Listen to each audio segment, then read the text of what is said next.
I think this makes a lot of sense since I think we have a fairly mixed audience of enterprise information people, software engineering people, maybe some people from very different communities. So I didn't really want to talk too much about the technical details of my own research. And instead what I wanted to do is, I kind of wanted to turn around a little bit and talk about the past, talk a little bit about how we actually, my starting point is going to be microservices, which many of you have probably at least heard of or some connection to as kind of one of the more recent sort of hypes, fads in how we build distributed systems.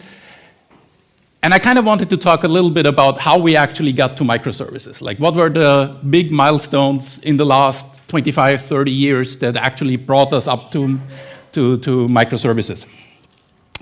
So before we get going, a quick intro of myself. So I'm currently an associate professor at Chalmers in Gothenburg, Sweden. So we are a private research university in Sweden.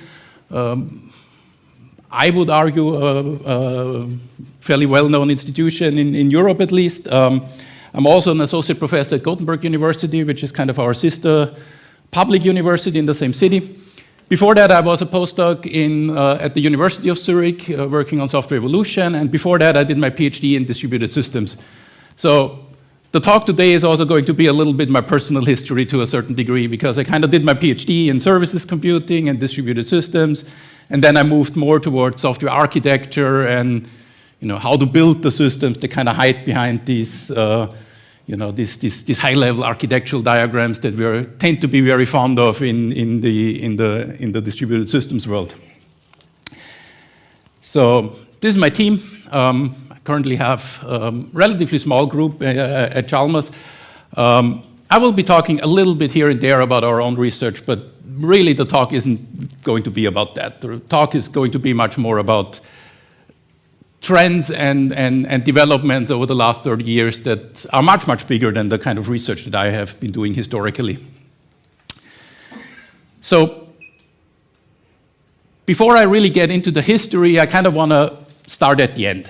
So one of the things that really triggered this talk, and one of the things that really kind of made me interested to talk about the history of how we got to microservices is about 2 years ago, if you have been following this field, there was a bit a commotion in the field, if you want, because a team at Amazon